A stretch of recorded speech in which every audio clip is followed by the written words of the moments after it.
qui a travaillé depuis, je crois, les premières heures, à mon sens, hein, avec Didi, euh, Biggie et tout le tintouin de Bad Boys, là. Elle aussi raconte ses grosses histoires et les gros dossiers qu'elle a sur Didi. Didi était son manager car elle était dans Bad Boy Record. Et Lil Kim, je ne sais pas de quelle génération vous êtes, mais elle marchait très très très très bien. Honnêtement, Lil Kim a été extrêmement bankable. Et ça va expliquer tout le pourquoi du comment je vais expliquer. Lil Kim raconte qu'elle a été témoin, pour ne pas changer, de tous les mauvais comportements impulsifs, abus S, violence psychologique, physique, tentative d'harcèlement pour faire des trucs chelous aux femmes de Didi. En effet, elle dit qu'elle a sauvé près de 21 femmes de Didi, elle s'est interposée, elle a dit à Didi de les foutre la paix, de les laisser tranquilles, etc. Car quand les femmes, certaines ne voulaient pas se soumettre aux tentatives S ou aux... Est-ce que c'est de la drague, aux injonctions de Didi de faire des trucs S avec elle, eh bien il est menacé soit de les foutre dans le coffre et de mettre le truc de gangster, vous avez compris. Et c'est Lil Kim qui les protégeait, qui faisait en sorte qu'il se passe rien, etc. Et ça énervait Didi au plus au point. Mais à l'époque, Lil Kim considérait Didi comme son grand frère. Et lui, il a considéré, en tout cas c'est ce qu'elle pensait, comme sa petite sœur. Sauf qu'il a tellement bien marketé Lil Kim, parce que Lil Kim, c'est une excellente rappeuse, et elle marchait très très bien, je me rappelle à l'époque, hein. Elle avait beaucoup de succès, donc ça intéresse Didi, parce que je l'ai toujours dit, c'est un homme d'affaires. Lui, il faut que tu vendes, il faut que tu génères de l'argent, sinon c'est pas intéressant. Eh bien, elle, elle évoluait bien. Sauf que, à un moment donné, Didi et Lil Kim, ça donnait pas trop.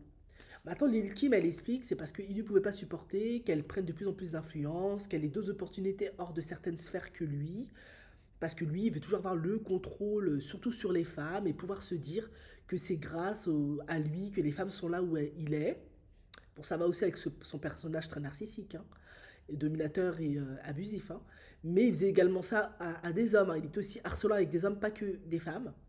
Du coup, un jour, elle avait une opportunité avec Michael Jackson pour poser sur l'album de Michael Jackson, avoir quelques couplets de rap avec lui, enfin bref, je sais pas quoi. Et lui, apparemment, il est passé derrière pour saboter ça. Ça, c'était déjà le premier coup qu'elle s'est pris qui était dur. Ensuite, malheureusement pour elle, moi après, je vais expliquer ce que je pense. Didi, avec le temps, il a décidé de la remplacer avec Nicki Minaj. Et en effet, il a donné le titre de Reine des Abeilles, le trône, à Nicki Minaj, la couronne plutôt à Nicki Minaj. Et elle, il l'a plus ou moins mise de côté, alors qu'elle avait effectivement travaillé, se méritait tous les honneurs, toute la notoriété qui va avec, toute la congratulation qui va avec. Elle a été complètement remplacée par Nicki Minaj. Et qui plus est, de ce qu'elle raconte, il a passé son temps à tellement la saborder que ça a mis fin à sa carrière plutôt que prévu. Du coup, elle, aujourd'hui, vu ce qui se passe, elle sort pour raconter son histoire, etc. Tout ce qu'il lui a fait. Elle a compris que c'était pas vraiment un grand frère, il avait aucune loyauté. De plus, elle a eu des problèmes avec la justice parce qu'elle avait fait je ne sais pas quoi à son ex ou je sais pas ce qu'elle avait foutu. Il me semble qu'elle s'est retrouvée en prison à un moment, elle en a parlé et elle pensait que Didier allait la soutenir, être là pour elle. Mais Didier, on n'avait strictement rien à faire, il avait complètement blacklisté et elle a été profondément blessée de ce manque de loyauté. Maintenant, moi, je vais dire ce que je pense de cette situation.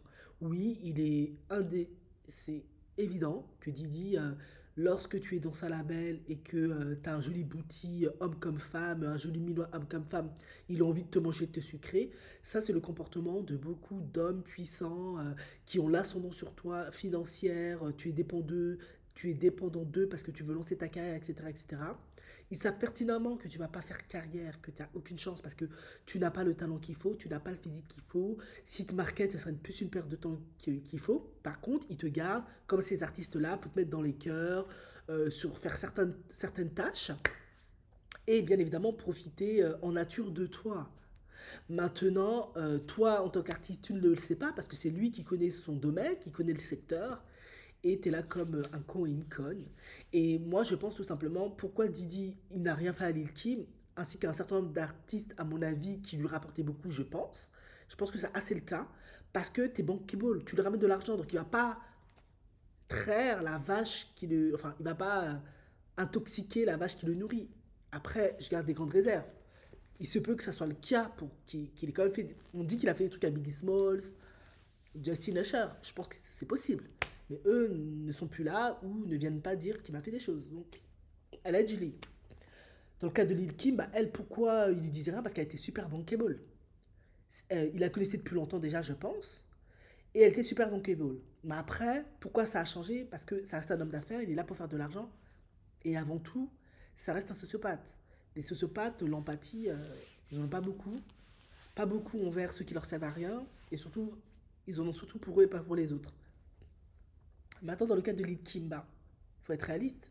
À un moment donné, moi je me rappelle très bien du processus de Lil Kim, plus ou moins, parce que j'aimais beaucoup Lil Kim en tant que rappeuse, donc je la suivais, comme je les suivais tous de toute façon, c'est vraiment ma génération pour le coup.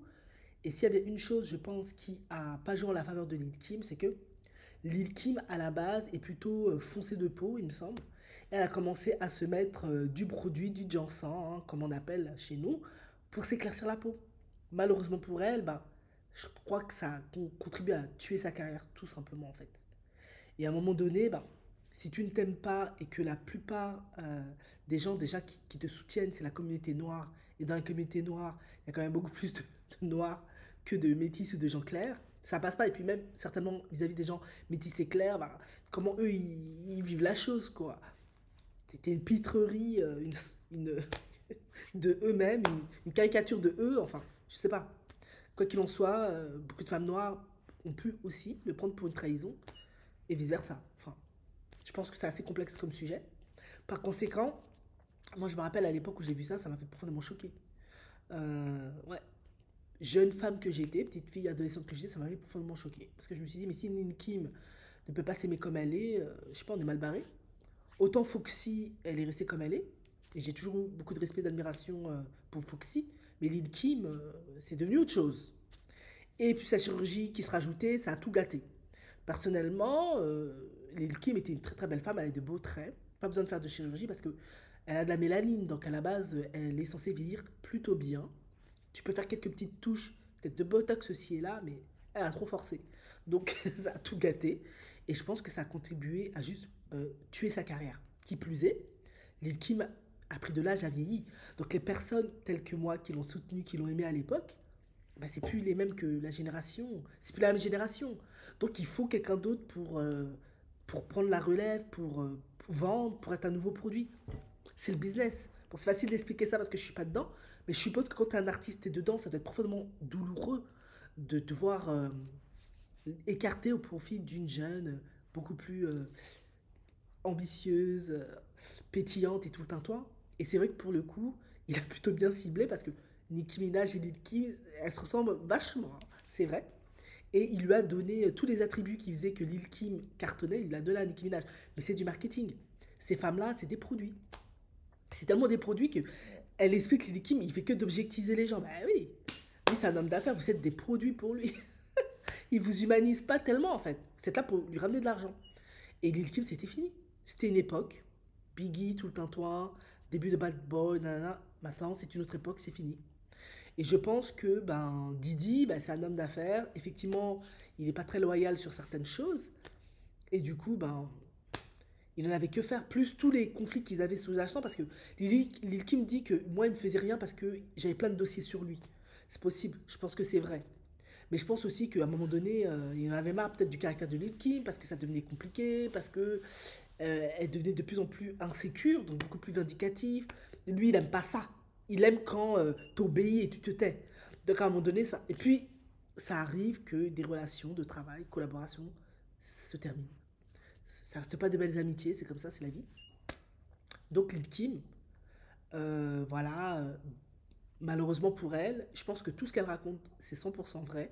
Cependant, vu comment s'est terminée leur relation, et tout le ressentiment, la colère qu'elle a pour lui, parce qu'il a manqué de loyauté, tout ça, ben, les gens peuvent dire aussi, ouais, mais tu racontes tout ça parce que, en fait, toi, ta carrière a foiré, il t'a pas laissé dans le game, il a préféré privilégier le business, et du coup, t'es juste vénère, et du coup, maintenant, tu racontes plein de conneries. Parce que, à l'époque, quand il faisait tout ça, pourquoi t'es resté chez lui? Tu aurais pu partir, mais t'es resté parce que tu pensais à ta carrière avant tout. Tu voulais pas perdre tous ces bénéfices-là. Donc, tu as accepté de voir Didi complètement psychopathe, maltraiter les autres. Ok, tu intervenais parce que tu as quand même un minimum de valeur de justice, mais tu n'es quand même pas parti. Parce que tu pensais à ta carrière. Et maintenant que toute ta carrière est foutue, parce que moi je pense surtout que c'est la fin, elle a pris de l'âge, elle vend plus, elle est pas elle est plus tellement belle, Lil' Kim, c'est quelque chose de particulier. Bah maintenant tu en veux à Didi. C'est ce que les gens maintenant ils vont dire. Enfin bref. Moi je l'ai toujours dit, la plupart des gens qui sont bankable, qui marchent toujours, qui font toujours des concerts, qui génèrent toujours beaucoup d'argent, pour le moment, la plupart n'ont pas parlé. Tous ceux qui sont venus parler, stars anciennes ou stars inconnues, c'est tous ceux pour qui ça s'est mal terminé, ça n'a plus donné, ils ne sont pas restés dans le game. Ou avant même de commencer, c'était déjà gâté parce qu'ils n'avaient pas ce qu'il fallait pour faire carrière. Forcément, on a toujours du ressentiment pour ses patrons, ses anciens patrons. Voilà. Mais parce que en tant qu'artiste, c'est vraiment une douleur incommensurable de réaliser tu ne pourras plus faire ce que tu aimes. Et en plus, si c'était ton principal gagne-pain, ça peut être profondément dur et douloureux. En effet. Et à contrario, tu as le patron, le propriétaire, je sais pas quoi, hein, qui lui vise aussi ses intérêts, son business. Il ne peut pas faire que dans la charité. Après, Didi, c'est un sociopathe. C'est vrai que lui, il aurait pu être un peu plus un soutien parce que avec le temps, tu crées quand même comme un lien de famille avec les artistes. Mais vous l'avez vu, Didi, c'est un Connard. On a compris. Dommage pour Lil Kim.